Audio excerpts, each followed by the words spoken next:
Não, não tem mais ninguém, irmã. Deus abençoe, viu? Obrigado. Olhe para cá.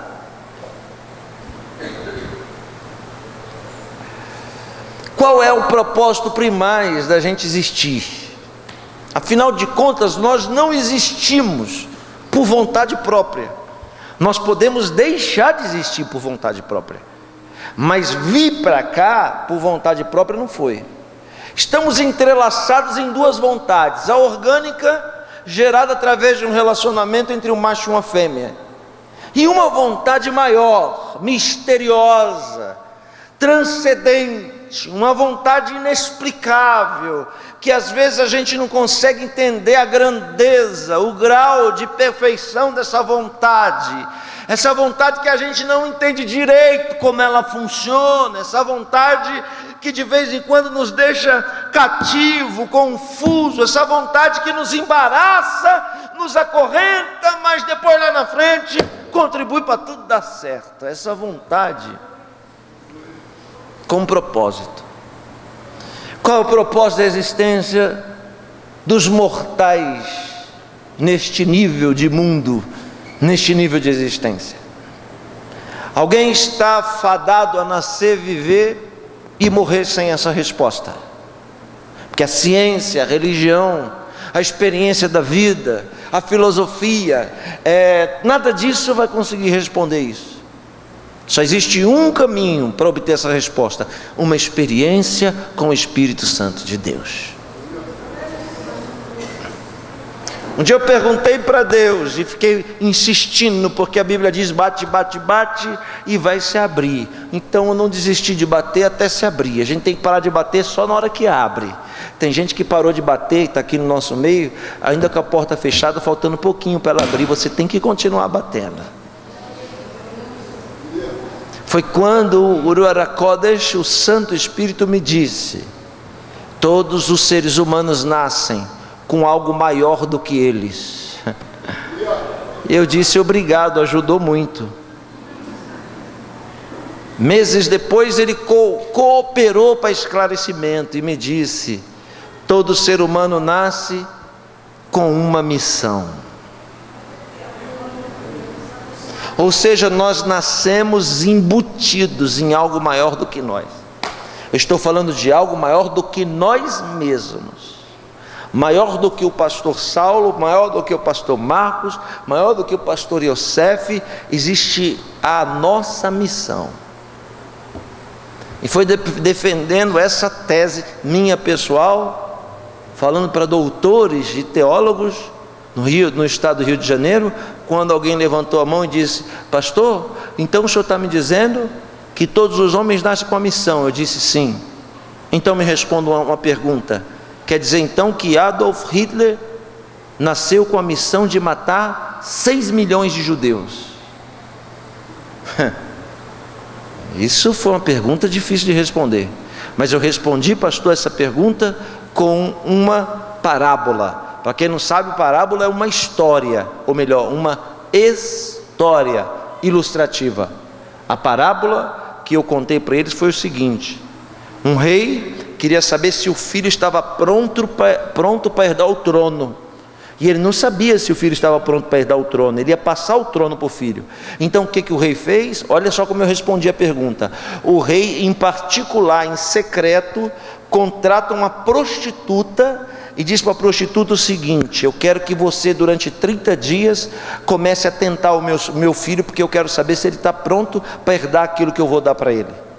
E a parábola e a história diz que a prostituta tentou o filho do rei por 30 dias.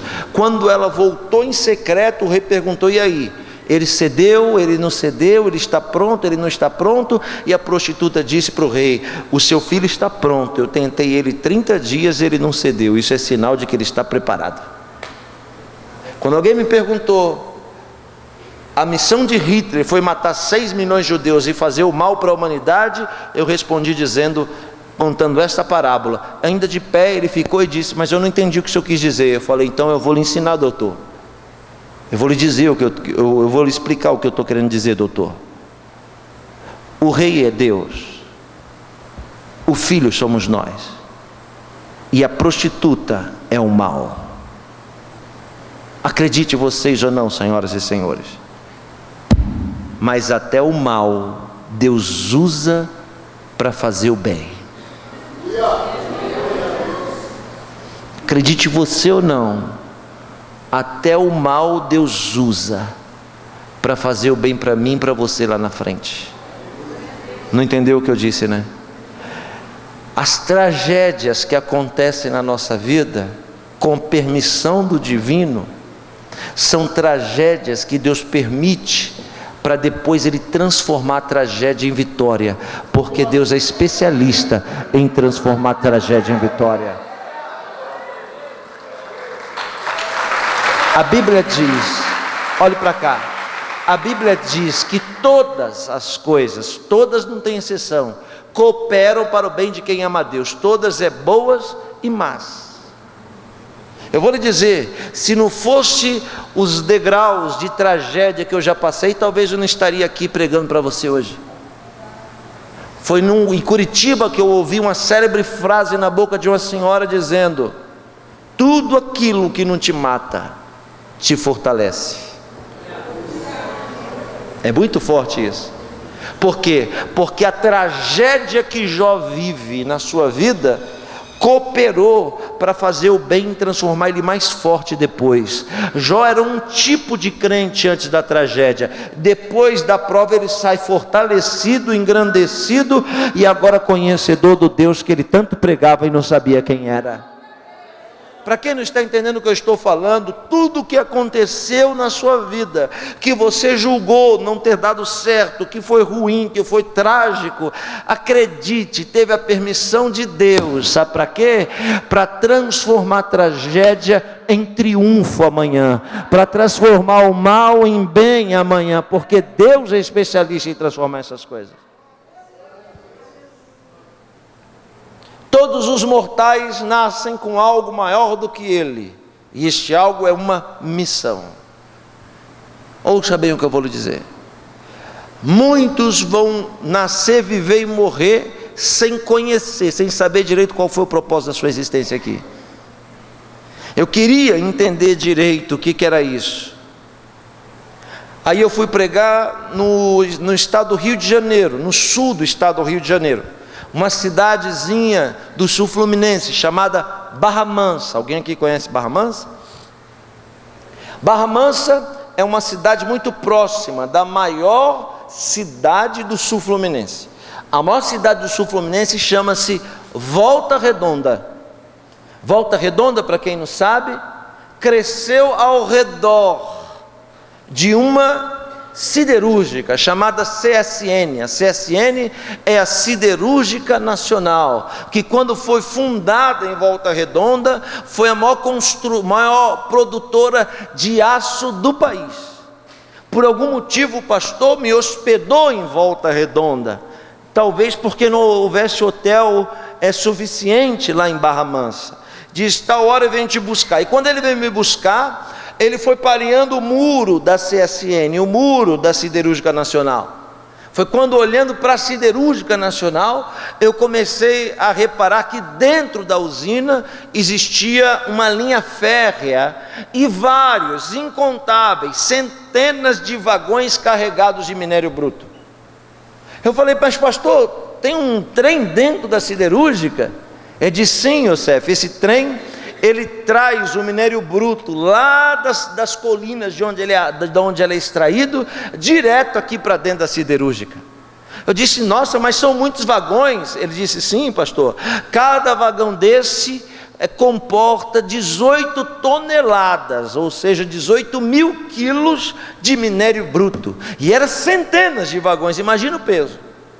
Perguntei, precisa de muita força para puxar esses vagões? Eu estou falando sobre missão, sobre o propósito da nossa existência. Ele disse, força? Espera um pouquinho que você vai ver quem é que puxa esses vagões. Quando chegou lá na frente, eu não estou exagerando, eu vi as locomotivas que puxam os vagões, daqui do começo da cadeira até o fundo da igreja, as locomotivas, e não eram uma não, eram 4, uma engatada na outra. Ele disse, cada máquina dessa aí, Akiva, 20 milhões de reais. Elas é que puxa todo esse minério milhares de toneladas, lá da onde ela é extraída até aqui. Eu disse, deve ter muita força, né? Ele disse, muita? Só vou lhe dizer uma coisa: se essa locomotiva, quando parte de lá para cá, trazendo todo esse peso, e alguém atravessa a linha férrea onde ela está, com um ônibus, com um caminhão, com uma pedra, se alguém colocar um toco de madeira grande, qualquer coisa no trilho, para tentar obstruir, para tentar fazer ela parar, do jeito que ela vem, Yosef, ela bate, ela arrebenta tudo, do jeito que ela vem, não tem nada que faça ela parar. Pode ser grande, pequeno, pode ser o que for, pesado, do jeito que ela vem, ela pode até amassar, ela pode até arranhar, ela pode até perder o embalo, mas não tem nada que pare essa locomotiva. Eu disse para ela parar aqui dentro da siderúrgica. Ele riu e disse, começa a frear a 50 quilômetros de distância.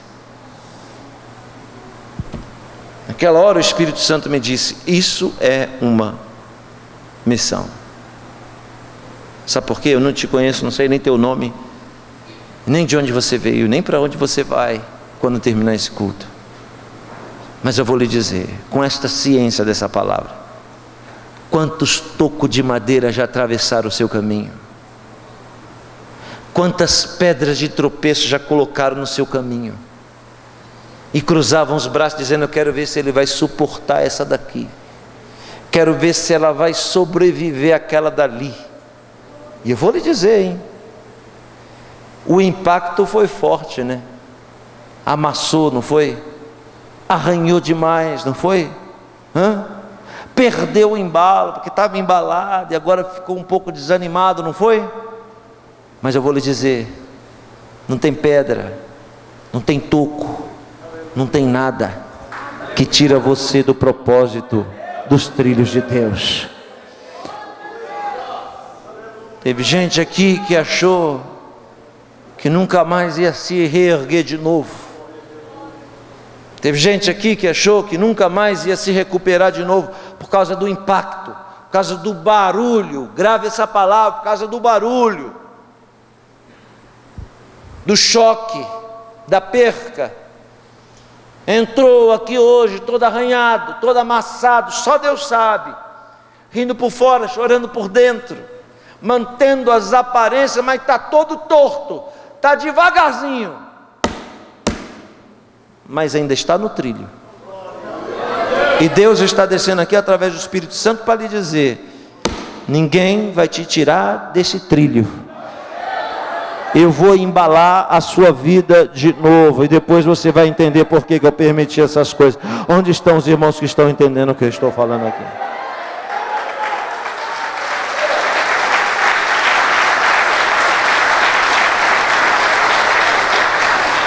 Por que essa pedra? Por que esse toco? Por que tudo que atravessou o seu caminho não te tirou do trilho? Eu vou lhe dizer por quê. Não é porque os seus olhos são azuis, não é porque você ora muito, não é porque você é bonzinho, não é porque você é boazinha, não é por nada disso, porque nós não temos méritos para ficar no trilho. O que nos manteve no trilho não é nada que venha de nós mesmos. O que nos manteve no trilho é o propósito que Deus tem na nossa vida. Vou dizer de novo, o que vai te dar força para resistir, o que vai te dar força para suportar, o que vai te dar força para continuar, não está em você por você mesmo, mas está embutido em você. É a missão que Deus tem na sua vida, Ele te escolheu para cumprir esse propósito. Seja o que for, aconteça o que acontecer, não interessa. Você pode não entender agora, vai entender lá na frente, depois que as peças do quebra-cabeça se juntar. Porque Deus está, acredite, trabalhando.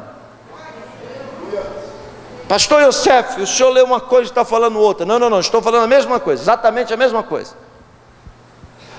O texto que nós acabamos de ler, a narrativa dos últimos dias de Jesus aqui na terra,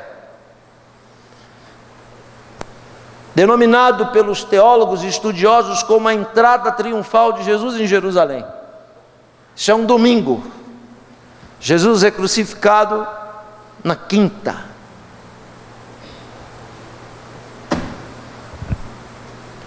Domingo, segunda, terça, quarta, na quinta é morto. De domingo a quarta ficou escondido na casa de pessoas próximas. O ministério de Jesus, olhe para cá, durou 3 anos e meio. Começou com 30 e acabou com 33,5. Em contrapartida, esse ministério é dividido em 3 partes, não iguais. O primeiro ano é chamado de ano da inauguração, quando ele consolida os discípulos.